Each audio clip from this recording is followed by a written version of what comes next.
Possible by the annual financial support of viewers like you.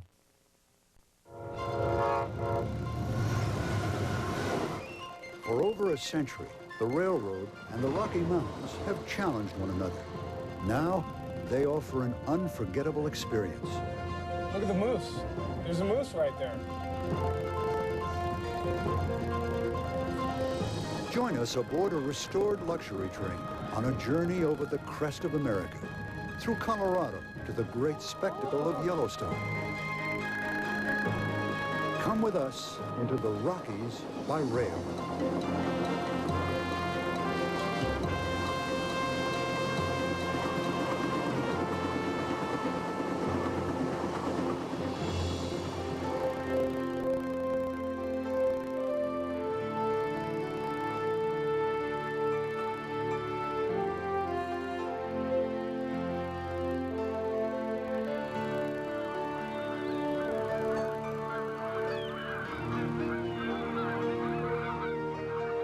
Chaos deep in the Earth's crust gave birth to the Rocky Mountains 70 million years ago. Since then, an ice age and the rains and winds of countless storms have turned it into a landscape of astounding beauty and variety, and a great barrier that allowed only a trickle of civilization through to the west, until the railroad reached it.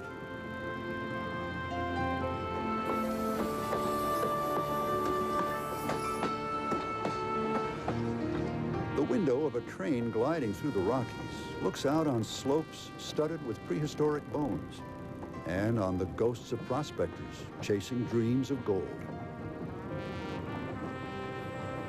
The train slithers through narrow canyons on tracks laid seemingly on hope, through wild country still accessible only to adventurous outdoorsmen, or to travelers by train.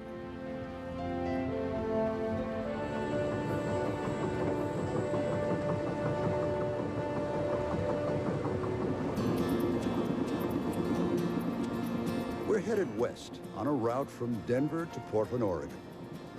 The heart of our journey is through the Rockies, crossing the Continental Divide, turning north to Salt Lake City, then into Idaho, and on to a double finale, Yellowstone and Grand Teton National Parks. Not only are we in for some stunning scenery on this journey, but the train itself is also extraordinary.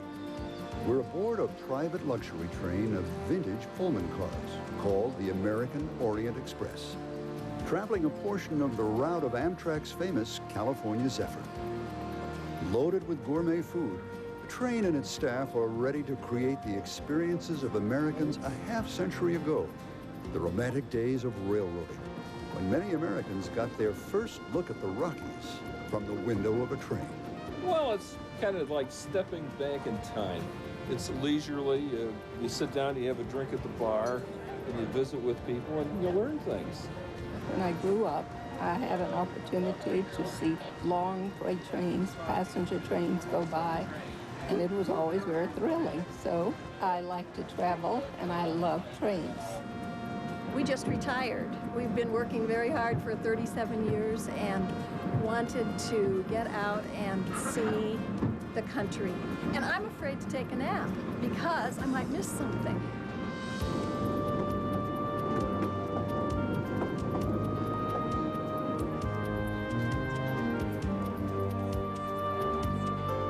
When passengers come on this train going through the Rockies, they see some pretty dramatic scenes. Hey, David, you see the golden eagle out there? No, I missed that. We just saw an antelope go a little bit ago out there. Passengers wanting to know more about what they're seeing can get the answers from John Borneman, the train's traveling naturalist. The high points of the route, first is coming up over that great divide, and then coming down and seeing these vast canyons and the escarpments and the rocks, all this around us, and the sage growing. This is the west. Whether you're just going along on a regular train ride or going on the American Orient Express, you're sitting there with these wide windows, you have a panorama view on either side, or sitting in the rear and seeing that track going out behind you. There's no such thing as a bad seat on a train. And nothing interferes with our view except maybe another freight train coming by, and that's exciting to see that too. Count all the cars on a freight train that comes by. Taking a train to the Rockies opens your mind and your eyes to a vastness and contrast that you could never imagine or see in any other way.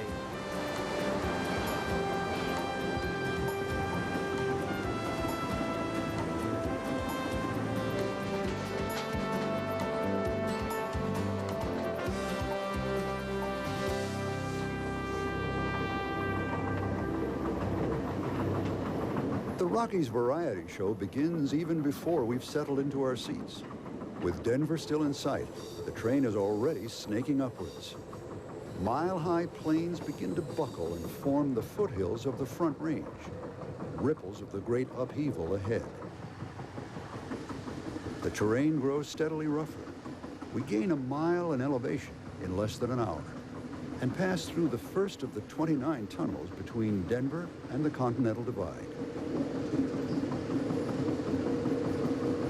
The train crawls up a seemingly endless series of switchback curves, weaving around and through sandstone formations called hogbacks and flatirons.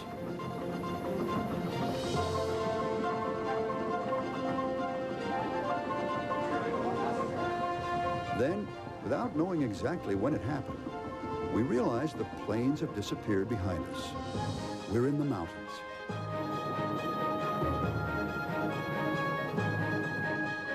Below us, we can see Gross Dam and Reservoir, the primary water supply for Denver.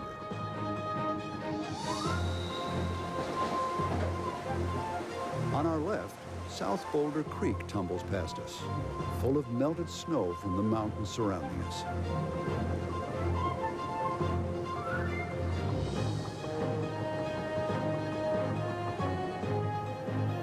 Now we're within sight of the top, the Continental Divide. Here, at the turn of the century, is where the going really got tough for railroaders. Ahead lay a rock wall more than 11,000 feet high and 6 miles thick. There was only one way over it. The little trains would turn right at this spot, and with as many as 4 steam locomotives straining for all they were worth, begin an incredibly steep pull up the zigzag track to Rollins Pass.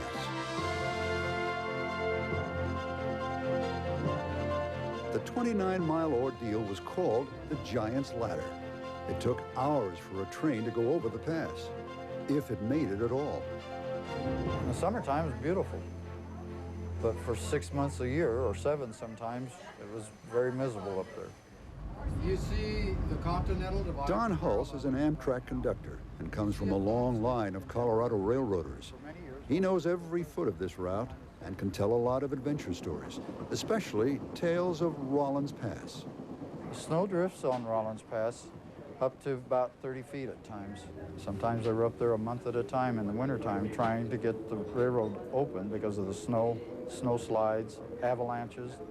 They just had a real dickens of a time trying to keep the railroad open in the wintertime. Colorado became convinced that unless a rail link could be kept open to the west, the state would become an economic dead end. So the legislature agreed to build the Moffett Tunnel. It was the longest rail tunnel in America at that time. The Moffett Tunnel took 4 years to build, from 1923 to 1927. It was built, the drill both from the east side and the west side. East side, they had a drill through solid rock and blast, and the west side had a shore up and dig out. Moffett Tunnel got the trains through the Rocky Mountains much faster than the Rollins Pass. 10 minutes to go through the tunnel, 2.5 hours, sometimes up to almost a month to go over the Continental Divide. 2.5 million pounds of dynamite were used to make the 6-mile hole, and 1,000 workmen. Before it was done, 28 of those men would lose their lives.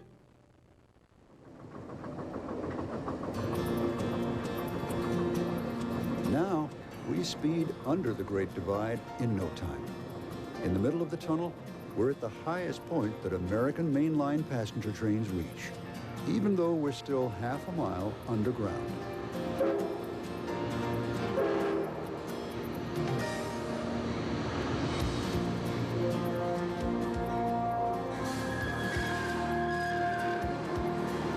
In stark contrast to the great danger of building it, passenger trains have been emerging from the Moffat Tunnel every day now since its opening in 1928.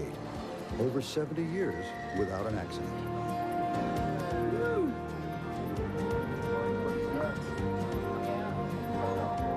Out of the tunnel and blinking from the sudden bright light, we find ourselves suddenly in different weather with different trees and rock formations. We pass the town of Winter Park, where each winter clouds stalled by the mountain ridge turn the slopes into a ski resort. Now the streams are flowing in the opposite direction, westward. This sparkling beauty, Fraser River, is full of trout. President Eisenhower often came here to fish. We follow the river through Arapahoe National Park. Passengers keep their eyes peeled for wildlife. Following the Fraser, we join the mighty Colorado River. We'll be following the Colorado for the next 238 miles, the longest stretch in which a river and a railroad share paths in America.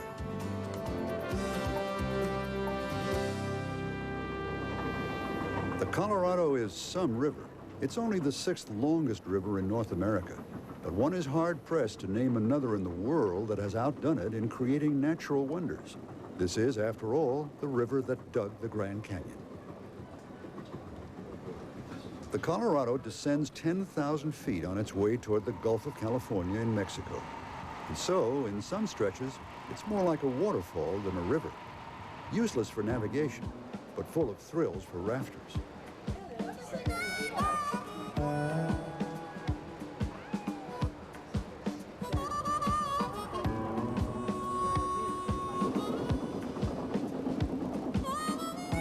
Colorado soon ushers us into a series of canyons, each of which seems determined to outdo the others in both spectacle and originality.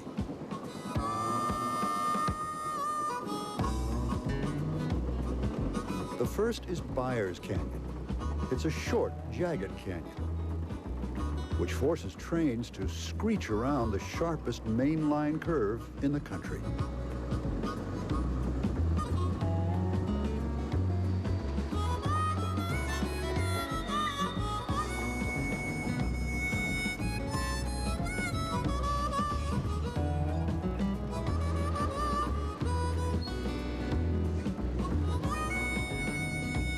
Motorists on Highway 40, on the other side of the river, zip through the canyon in 5 or 6 minutes. We're in no such hurry. In some places, the canyon's walls rise almost straight over the tracks. The railroad has strung cables overhead to protect us from falling rock, all of which adds to the adventure. I remember driving it one time years ago and how agonizing it was to try and drive and see the scenery. And this way, you're in the captain's seat almost when you get to just sit back and relax and absorb it all.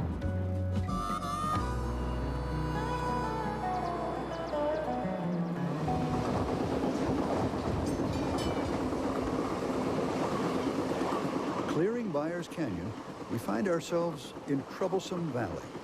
Whatever the reason for that ominous name, we notice the train has picked up speed. At nearly 80 miles an hour, the Continental Divide recedes fast behind us. The train slows as we pass through the town of Kremling. This is the center of cattle country. The engineer needs to look out for deer as well.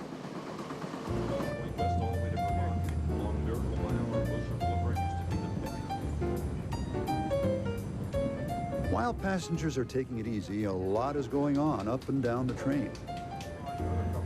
How's everything going for you folks? Looking good? Great. Scott Gagnon is the train's hotel manager.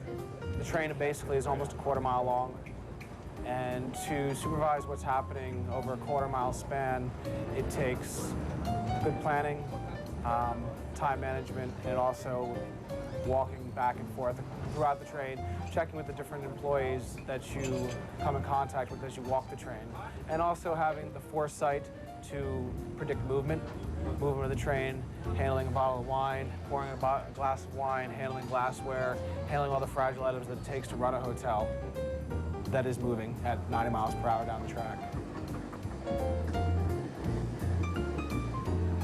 Good morning. I'm sure there's another dining car straight forward. How you doing today? Interaction with the passengers is basically on a casual level, a friendly level. I want them to be comfortable enough with me to come to me if they do have a problem, but also be comfortable enough with me where I enjoy my job at the same time. Hello. I see the American Orient Express bringing back a piece of the past that many have experienced and will have the opportunity to experience again and relive those memories that a lot of folks have, your grandparents have, or your parents have of their childhood. Reliving the past is exactly what passenger Dale Eckerman had in mind. When I was little, my parents took me out to the Middle West each year for vacation, and we always took the 20th century. I actually rode in this observation car, now called New York, but at that time it was on the 20th Century Limited, and it was named Sandy Creek. It was a trip to another world. So, as I think a lot of people want to do, they want to come back and re-experience what they did many years before, and that's what we're enjoying on this trip.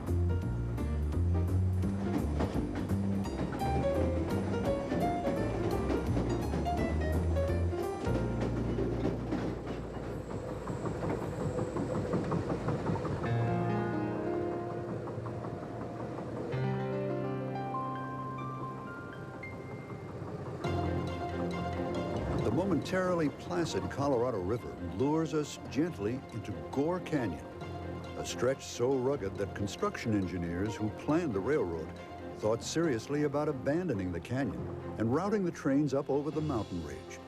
In the end, they decided to continue clinging to the Colorado's banks.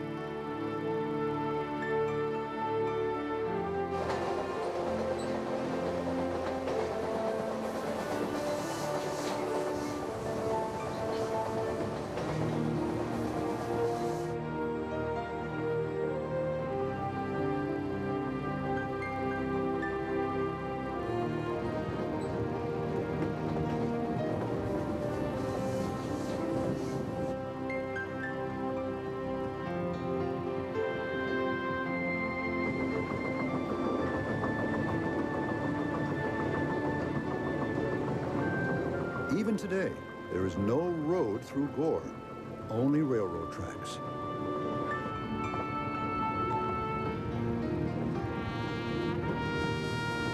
Conductor Don Hulse. If you look up, you see cliffs 1,000 feet up.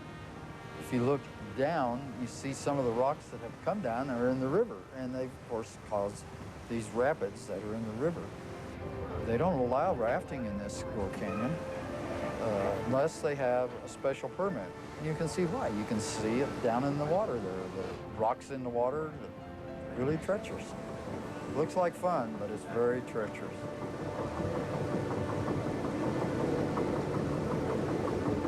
Leaving Gore Canyon, we cross another high plain. Vertical becomes horizontal, then back again. One by one, nature tried everything in her arsenal in the Rockies. Volcanoes, faults, erosion. A surprise around every curve.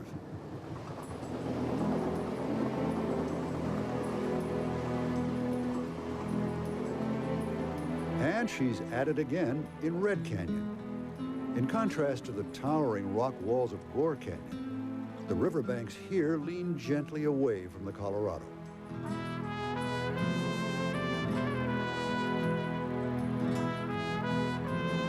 The state is believed to have gotten its name from terrain such as this, as Spanish conquistadors rode through and described it as Colorado, red.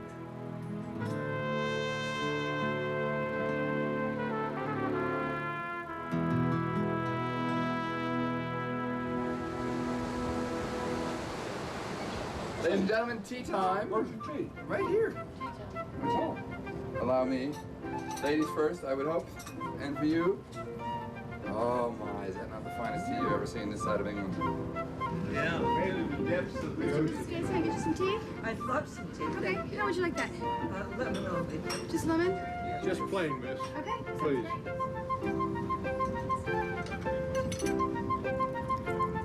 Thank you, Tracy. Thank you. You're welcome.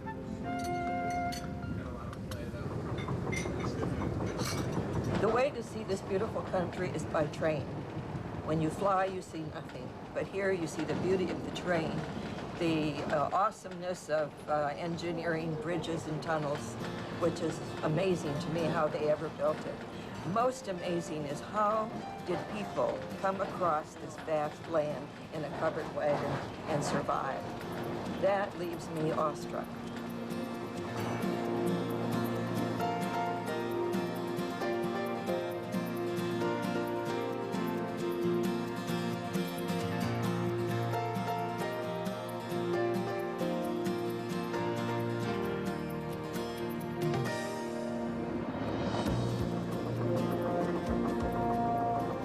We've reached a canyon so deep and forbidding that for some time it was thought impassable. Many early trappers and Native Americans chose to climb over the mesa and circled the canyon to continue their journey. It's called Glenwood Canyon.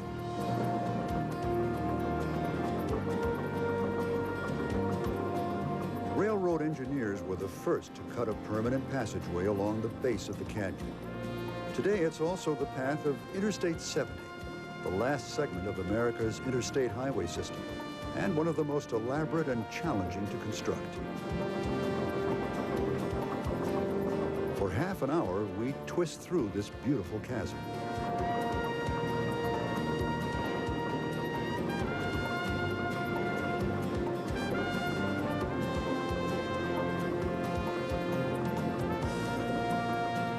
As we went through that gully, these enormous, craggy rocks rose right up beside us on both sides, and they looked like castles, sort of. And I kept thinking one of the princesses should be peeking her head out and looking down at us. It was so beautiful and so very, very high, with the river flowing along beside us and the rocks going up. It was just breathtaking, really. Glenwood Canyon actually inspired a new kind of railroad passenger car.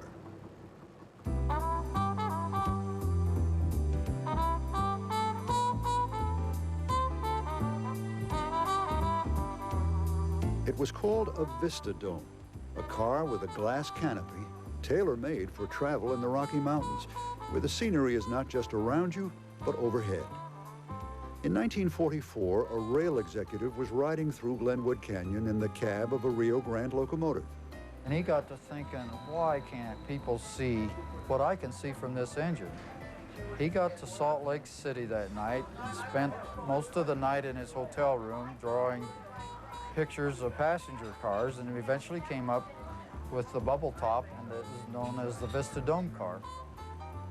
Beginning in 1949, the glass-topped Vista Domes became a feature of the California Zephyr passenger trains, traveling from Oakland to Chicago.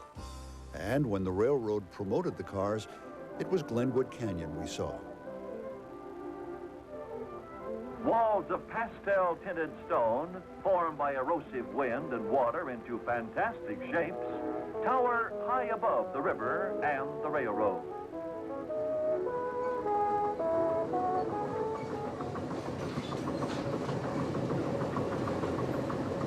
Although the Vista Domes were retired in 1970, Amtrak's California Zephyr still makes this run, and Glenwood Canyon continues to thrill train passengers.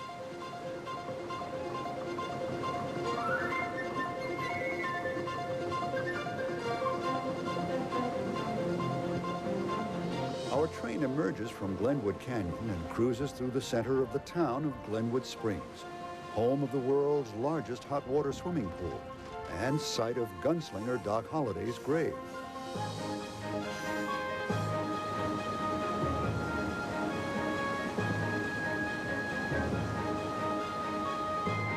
The scenery continues its non-stop change.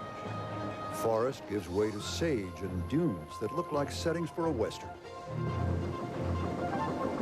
Then, immense mesas, and a region that was once home to large numbers of dinosaurs. Their skeletons continue to be exposed by erosion. We cross the border from Colorado into Utah, and minutes later we lose the Colorado River, which heads west toward its masterpiece, the Grand Canyon. Deprived of its waters, the land begins to resemble Mars. These eerie forms, lit by the setting sun, signal the end of our first day on board the train.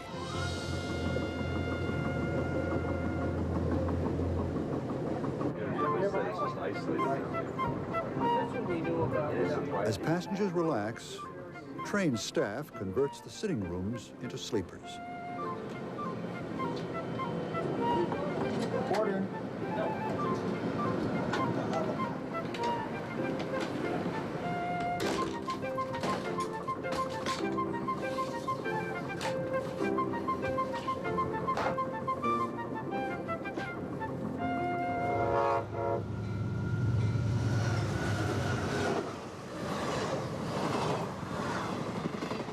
The light fades out on a desert scene as we roll on through the night, gradually swinging north. And in the morning, we arrive at our first off-board stop, Utah's largest city, Salt Lake City. Salt Lake City, on the western edge of the Rockies, is the capital of Utah, but it's better known as the headquarters of the Church of Jesus Christ of Latter-day Saints. The passengers head downtown for Temple Square, Utah's #1 tourist attraction. Church spokesman Dan Rascone. It's a beautiful place to us because it's a great significance. It's a place where Brigham Young came and established and built back 150 years ago. And it's a place also where many people come from all over the world and have a chance to visit and learn about the church and be able to experience a little bit about what we believe in. For most visitors, the Tabernacle is the highlight of the tour. The Tabernacle is one that everyone is always excited to come in and take a look at because of the Mormon Tabernacle Choir. It was a building that Brigham Young felt needed to be built in order to accommodate large congregations of people. So when they walk in, it is one of awe because of the size of it, because of the way it's structured, because of the design and everything about it.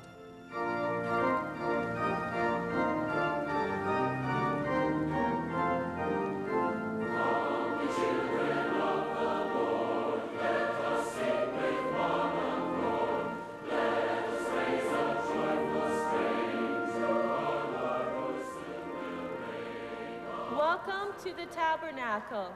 A tour of the Tabernacle includes a dramatic demonstration of its legendary acoustics. A pin is dropped on stage. We listen from 150 feet away. Unlike the Tabernacle, where the public is welcome, only members of the church are allowed inside the temple, where Mormon couples from all over the world come to be married. The temple's walls and spires are built of solid granite 6 to 9 feet thick. Construction of the temple took 40 years as oxen dragged the blocks of granite here 23 miles from the quarry, each block weighing more than a ton.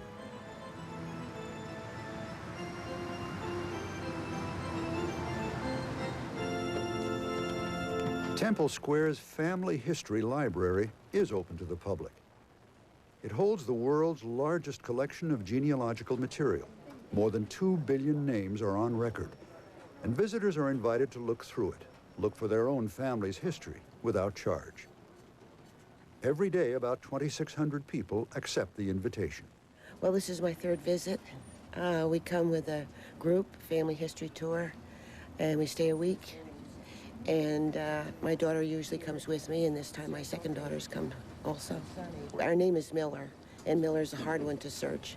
And we found Miller and far enough back that we could connect in the ancestry file to someone's research back in Germany in 1500. And my husband never even knew that he was German. He thought he was Irish. The #2 tourist attraction of Salt Lake City is not hard to guess. The Great Salt Lake, one of America's most unusual natural phenomena.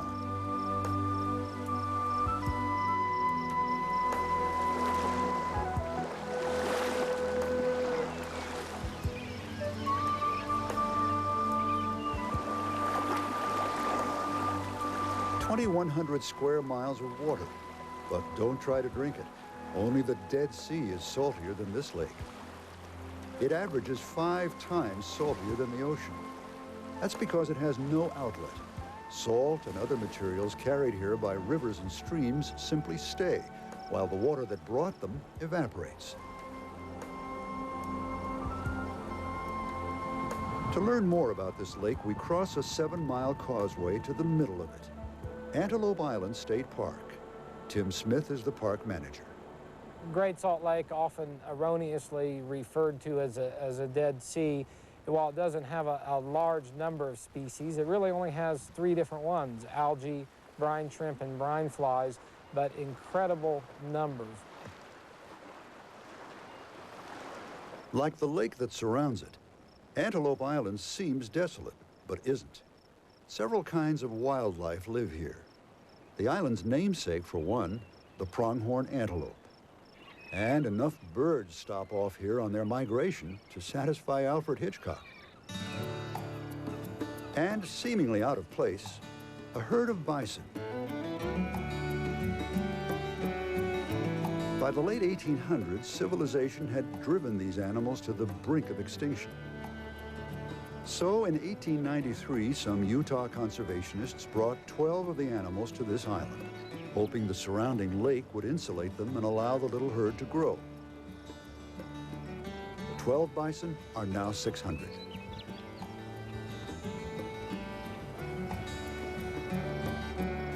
People visit Antelope Island and participate in a range of activities, everything from sightseeing, just driving around, looking at the views, to hanging out on the beach and enjoying Great Salt Lake. We have over 20 miles of trails, very popular for horseback riding, hiking, and by number, the most popular, mountain bike riding. Antelope Island is the best place to experience Great Salt Lake. You're out in the middle of the lake, the views are stunning. With a turn of your head, there's the Pilot Peak in Nevada, over 100 miles away. And then to the right is the Wasatch Mountain rising up 5,000 feet above Salt Lake City, a place of great light and distance, the way from the city but within sight of it. And so wildness with a backdrop of the largest metropolitan area in the state.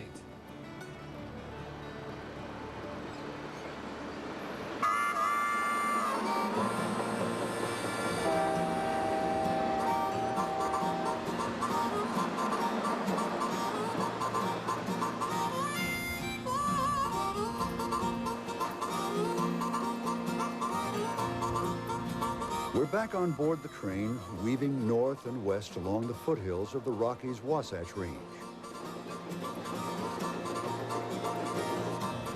Before long, we pass Ogden. This part of Utah is full of railroad history, good and bad.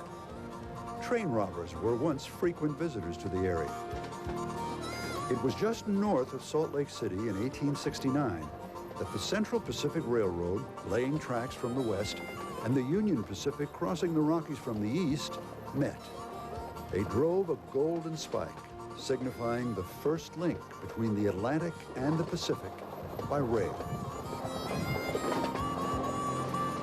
We're headed north, paralleling the western rim of the Rockies.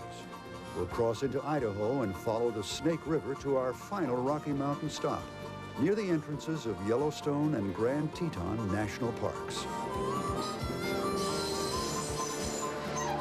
But first, there's fascinating scenery to enjoy in northern Utah. Bear River Canyon, for instance. 3 miles of cliffs, high trestles, and tunnels.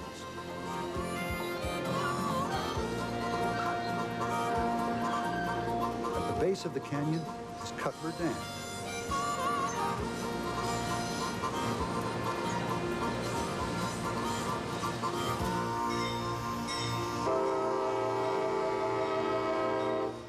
Passengers who feel like taking a break from spectacular scenery can explore the train itself. Greg Miller oversaw the restoration of the 1940s and 50s luxury cars. Once you step on board, you instantly step back in time. And although there's a lot of technology and enhancements that have been put into the cars over the last 10 years. Each car has got a unique history, ranging from the late 1940s to the late 1950s, from the streamliner era of American railroading.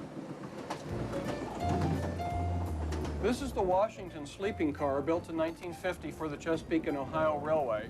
And it's one of 6 sleepers that we have in our fleet, all with a variety of accommodations. We've got presidential suites, doubles, parlor suites.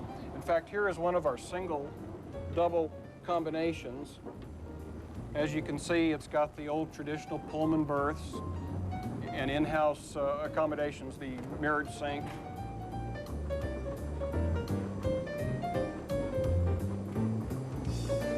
Each of our cars also has a public shower cabin, and as you can see, they're rather spacious. And we observe the old railroad tradition of 3 minutes in the shower, but we've never run out of hot water.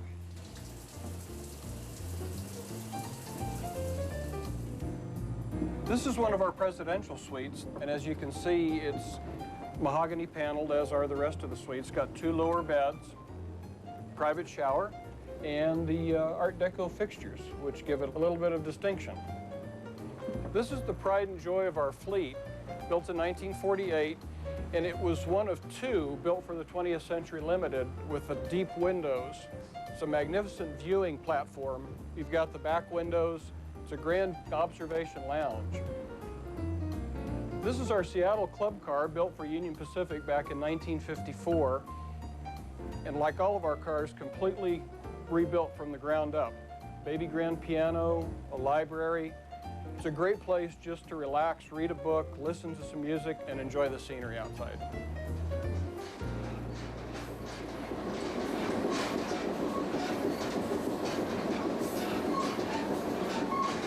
Selections this evening.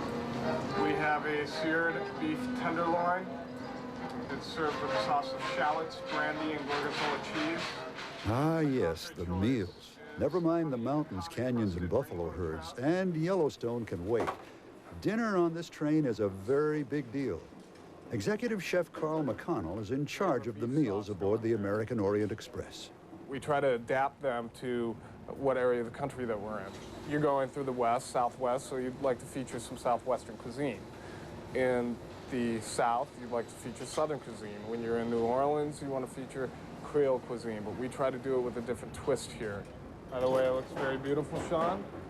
Very nice, very nice. In the hours leading up to dinner each day, the atmosphere in the kitchen is calm and casual. But as the passengers fill the dining car and begin to mull over tonight's menu, back in the kitchen, the atmosphere changes. Intense. Very hot. Is that my rare? Where's my garnish? Organized chaos. It's game time. More beef, please. Well, let's go. Good job, gentlemen. Coming over. Fire off another trout, please. Thank you. You pick it up. No, you don't need plates. You're all right. You're all right. You're all right. 5 beef and 2 mid-wells, please. What's most gratifying about it, to see the satisfaction on the passengers' faces and to hear them say, you guys are the best, you really made our trip, that's gratification.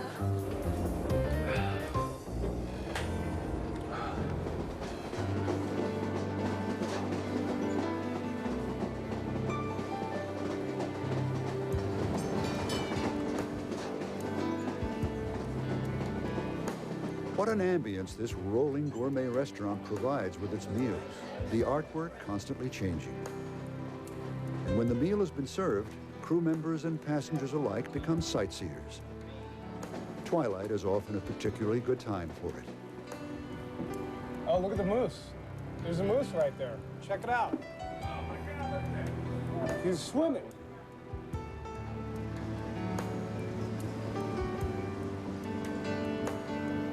We travel once more into the night. In the morning, the passengers will be getting off the train and into the Rockies right up close at Yellowstone.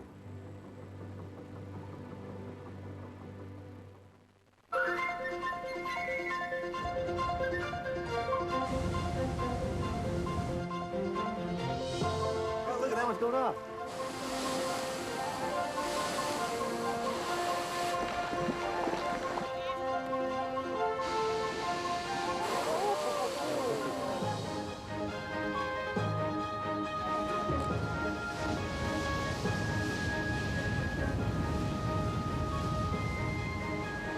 Yellowstone, the world's first national park. And for our passengers, the pot at the end of the rainbow. Park archivist Lee Whittlesey. We're just loaded with spectacular wonders. I mean, it's sometimes referred to as 5 parks in one. We have threatened and endangered animals here, you know, animals such as the grizzly bear, the ones that truly make wilderness because they're dangerous. We have rare plants, the types that grow literally nowhere but Yellowstone. The geysers and hot springs, you know, about 10,000 hot springs in the park. That's more than all the rest of the world combined. But Yellowstone, even though it has all these wonderful things, is not 31,000 elk or 200 lakes or 130 waterfalls. In Yellowstone, what is important is wildness. That's the real resource. The resource is wildness.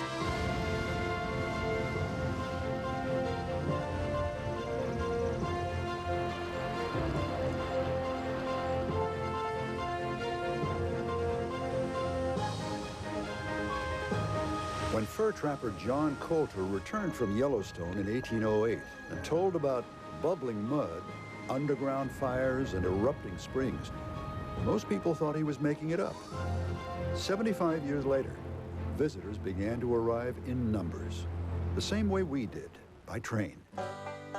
The train played an exceptionally large role in early Yellowstone. Beginning in 1883, the Northern Pacific Railroad came to the north entrance. So virtually all early visitors came by train, got on a stagecoach, and took 5 to 10 days to go around the park. The average visit today is 1.5 days to Yellowstone.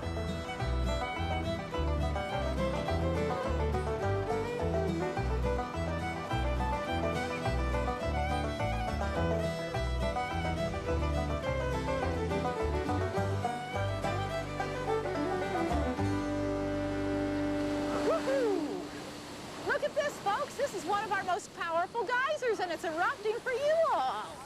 A lot of geysers are most powerful when they first start, but this geyser is most powerful for the whole half hour that it erupts.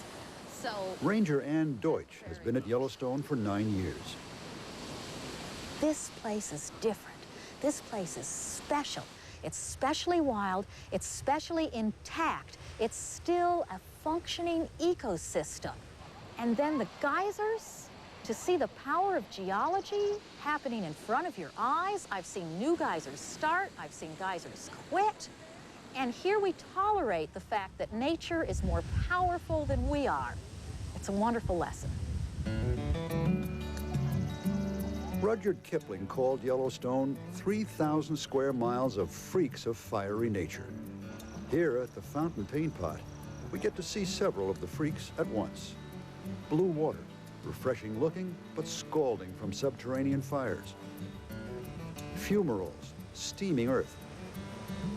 And mud pots, a cauldron of volcanic burps turning rock into clay mud. Hell bubbling up, one old trapper figured. Like almost everyone who comes to Yellowstone, the train's passengers want most of all to see Old Faithful. Old Faithful is the world's most famous geyser. It's big, averages 140 feet tall. It's frequent, usually 20 times a day. And the power of Old Faithful is astonishing.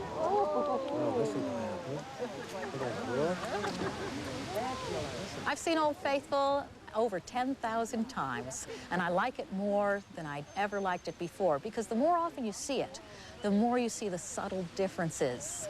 No two eruptions are the same, just like snowflakes.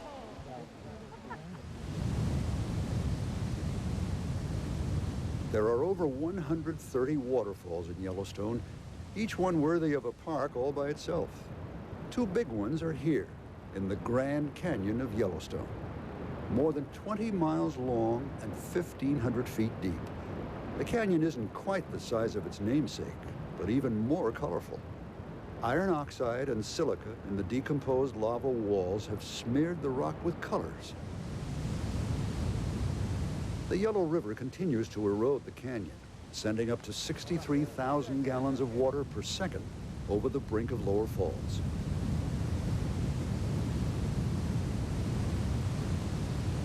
On this land, the forces of nature dominate. If there's a flood, the land floods. If there's a fire, the land burns. In 1988, Yellowstone did burn.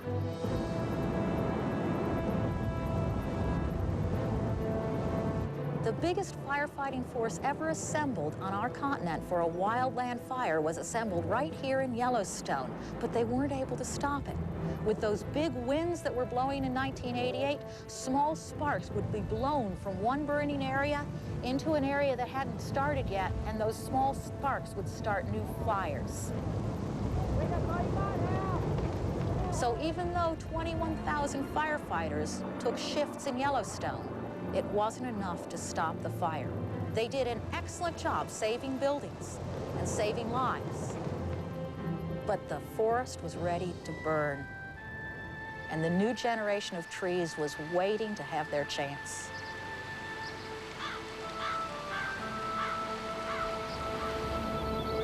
Now that the old trees have died, there's more sunshine hitting the forest floor, and more grasses and flowers have a chance to grow. So in fact, from an elk's perspective, it was probably a great thing. They get more grass. From a human being's perspective, we miss the old trees. And knowing that the new trees are coming up is almost enough.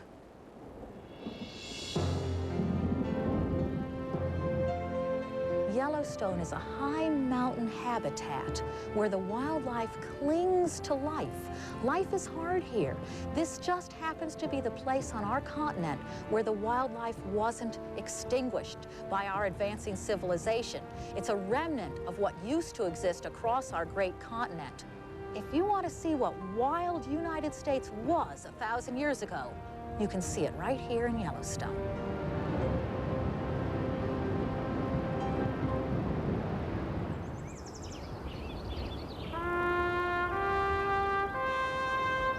Yellowstone is a vast upland plateau with incredible geothermal features that you'll not find anywhere else in the world. What it's not is the vertical magnificence of a big mountain range. And that's what you get when you drive 20 miles down the road from Yellowstone to Grand Teton.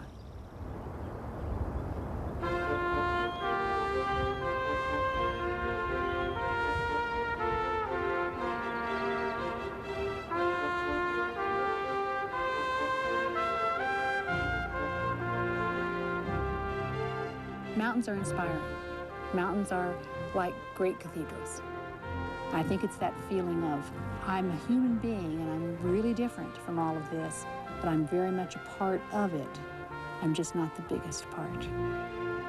Whereas many of the Rockies were volcanoes, the Teton Range was more like an earthquake. Forces below literally rammed the peaks into the air, 6 of them more than 12,000 feet high. I'm going to try to get Mount Moran to behave itself. Grand Teton Park cast a spell on Linda Olson that still holds her after 26 years as park ranger here. Grand Teton has been referred to as sort of a windshield park in some respects because people drive the roads of the parks with their eyes plastered on the mountains. So it's just a view that you can't take your eyes off of it, and in fact we're subtle enough and devious enough to make all our roadways so that around every corner it's a new and magnificent view. Part of the problem of a windshield park is getting people out of their cars and away from their cars and into those mountains, because it's an incredible place. Yeah. So beautiful here. It is beautiful. The mountains are beautiful. Is there any They're place else spectacular. the mountains are shaped like this? The Alps. The Alps. Really? Mm-hmm. Mm-hmm. These are America's Alps. These mountains are very young. They're 5 million to 10 million years old compared to the rest of the Rocky Mountain Range is 60 to 80 million years old. And because they were uplifted from a fault, instead of being folded, instead of wrinkling the crust broke. That's why you get this no foothills or anything, just this flat plain and then the vertical of the peaks. This is Mount Moran, and we're looking at a glacier right on it, that big cirque-shaped snowfield right in the middle. That's Skillet Glacier. Grand Teton National Park is a park that has great opportunities for any interest that someone might have. Obviously, it's a scenery and wildlife park. It's a beautiful place just to walk around and look at and admire it, but it's also great recreation. Floating the Snake River and rafting and canoeing is very popular here.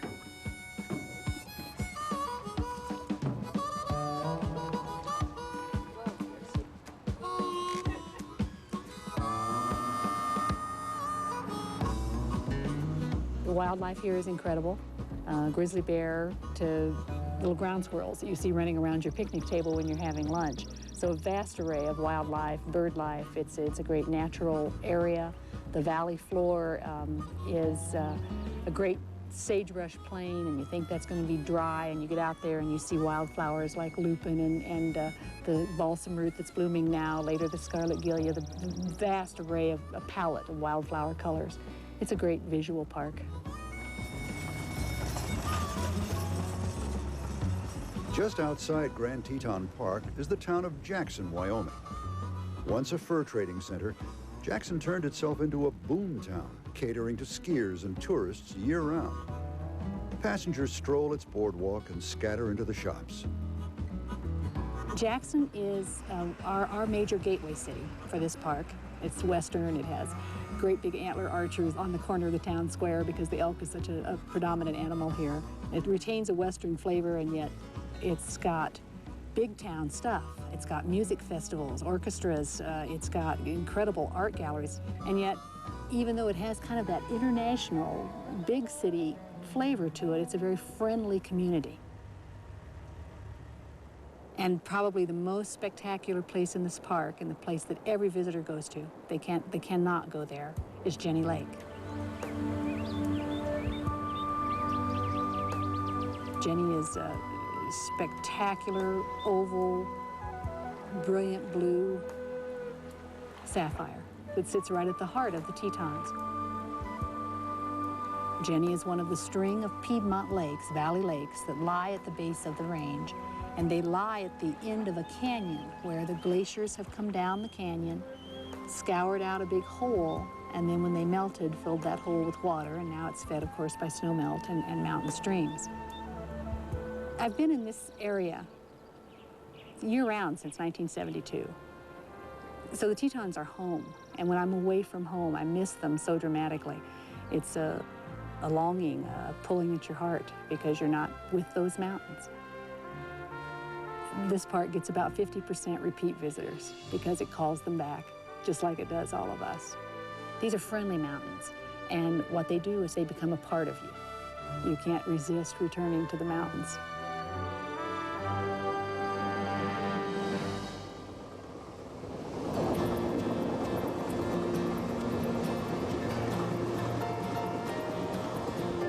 Back on board the train, we speed toward Portland along the Columbia River, leaving the Rockies behind.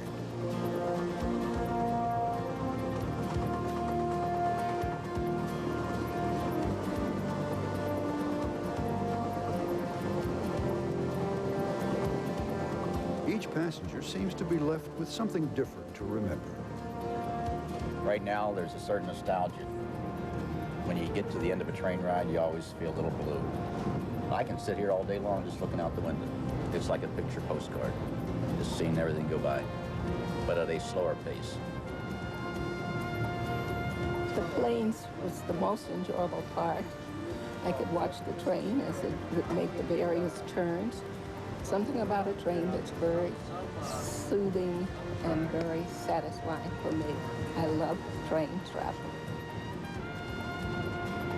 It's the end of a journey, but I'll look forward to the next because, you know, I'm going to do this again. I think it's a great way to travel. It's very civilized. It's fun. I'm looking forward to the next time. Sad that it's over, but it's been a dream trip, absolutely beautiful. What we've loved most about it is seeing a part of the country that we hadn't really seen by train. The vastness of it, the spectacular beauty. When I hear the song, Now America the Beautiful, I'll see this.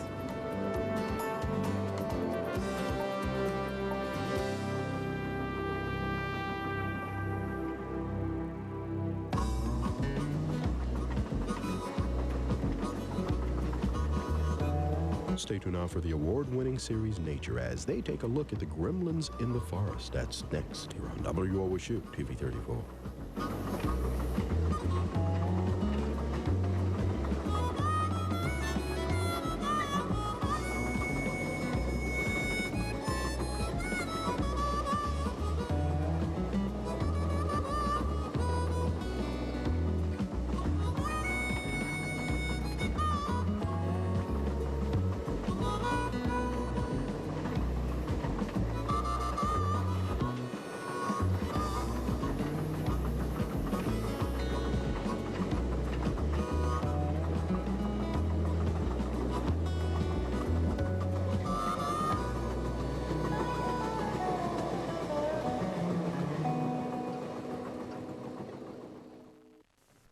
Funding for this program has been made possible by the annual financial support of viewers like you.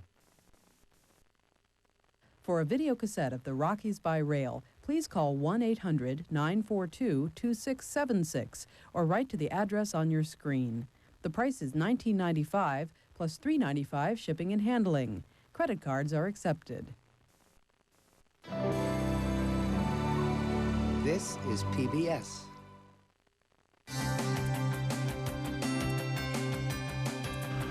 Coming up tonight on WOSU TV 34 at 8, tune in for Nature. Travel to the Amazon jungle to meet one of the world's smallest primates. Then at 9, stay tuned for ExxonMobil Masterpiece Theater. This week we present part 1 of Oliver Twist. That's tonight on WOSU TV.